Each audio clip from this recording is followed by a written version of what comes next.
YouTube family. Welcome back or welcome to Recruiting Board. I'm Alex DeGraw, where I cover and promote football around New England. Take this time, like, share, and of course, subscribe to the best family here on YouTube. Especially because I'm only 3,000 subscribers away from passing Boston College. Let's do that. Like the video and comment somebody I should interview next. It helps with the algorithm. So now we transition to Tabor. Tabor again, a program you only inherit programs that need work, it seems like, Coach. Because Tabor, before you had gotten here, they weren't relevant, let's be honest. How did you hear about this job? When I was at UMass, I had east of Worcester for Massachusetts, Rhode Island, and I had Connecticut. So I had visited here the spring prior when I was at UMass on the road recruiting. So that was the first time I'd ever been on campus. I just went and checked the place out. Obviously great campus, really nice kids. A couple of the kids had come up in the winter for spring ball. Never run through my mind like coming to coach here or anything. But it was a unique place. And then they had a head coaching change right before the season started. And then when our season ended and we got into December, I talked to my wife and we were potentially looking at some other things. And I was looking at a couple other prep school jobs that were open. And then right around New Year's, just after New Year's, I found out that the Tabor job was open. And at that point, I had reached out, did a Zoom with some administration, talked back and forth a couple times, and had the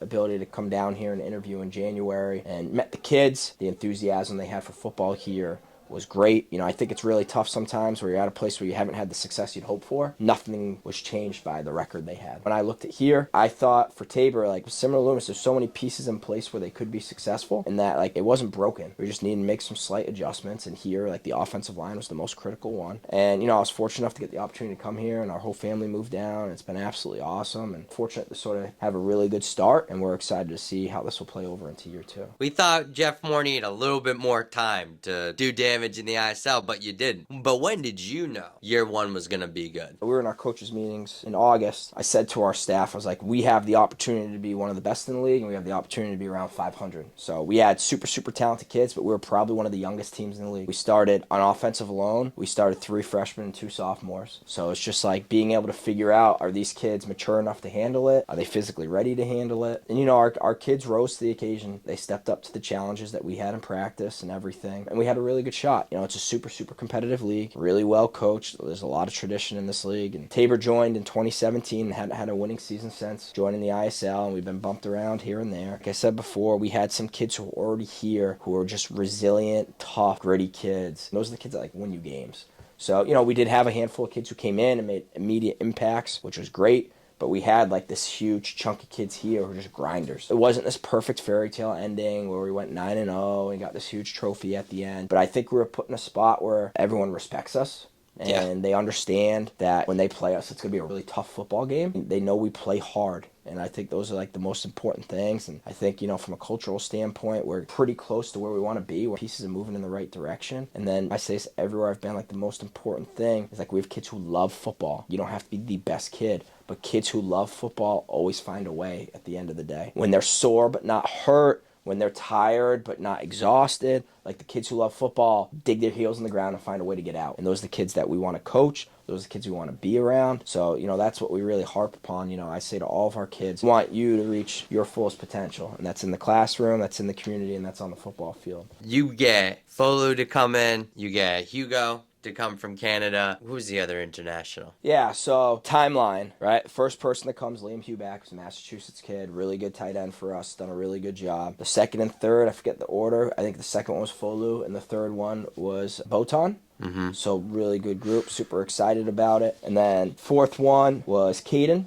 Who's made immediate impact as well. I think he's one of the best wide receivers in all of New England. And then from there, the next 2 were Jacob Burns and Amon, 2 really good offensive linemen. Then Will Smith, who's our right guard, moving to center. Super smart. And then the last one was Hugo. Great player, and I know he gets all the accolades because of his rushing yards and stuff, but like the guys up front are a big piece of that too. He rushed for over 400 yards against Brooks, which at that point was the 4th most yards in a Massachusetts high school football game. He led, I'm pretty sure, all of New England in rushing yards per game and in rushing touchdowns.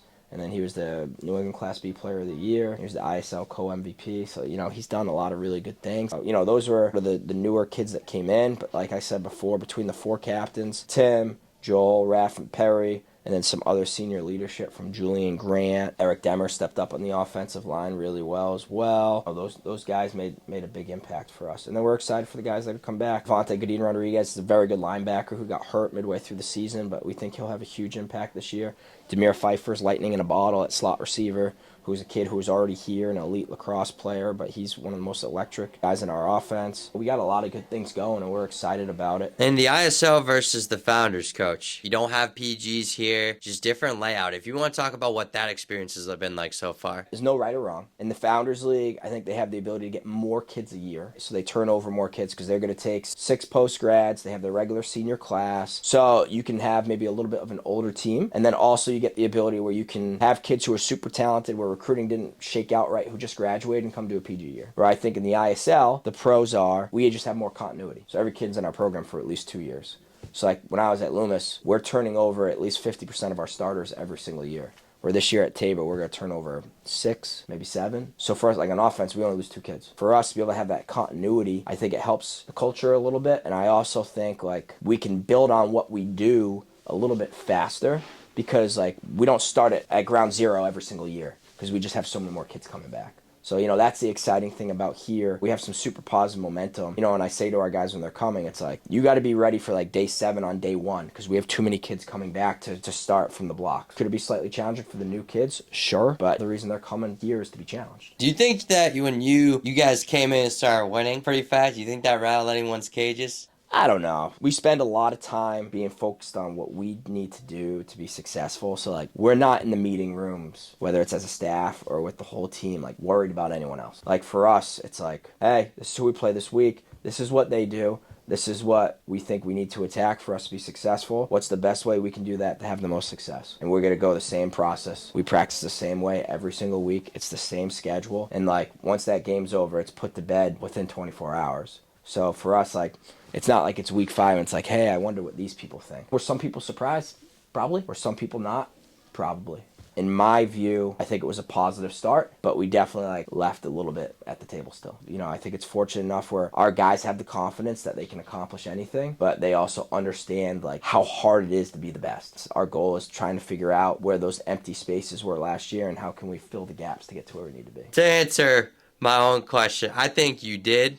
In a good way, though, Coach, because I think New England football is better since you've gotten in it, because now these other schools have to step up their recruiting, Coach. If you just look at it, I've spent 6 or 7 years in prep school football, but even from the past 12 years or so, the level of football in the prep schools has drastically changed. Where I think maybe 20 years ago, the kids who are on most teams, I'm not trying to say everyone's the same, it was more of the regular kid who just inquired, they visited campus, they might have met the coach as they visited, and they might have saw him and be like, we'd love you to come, this or that. Where I think in the last 12 to 8 years especially, but a lot of kids want to play high school football.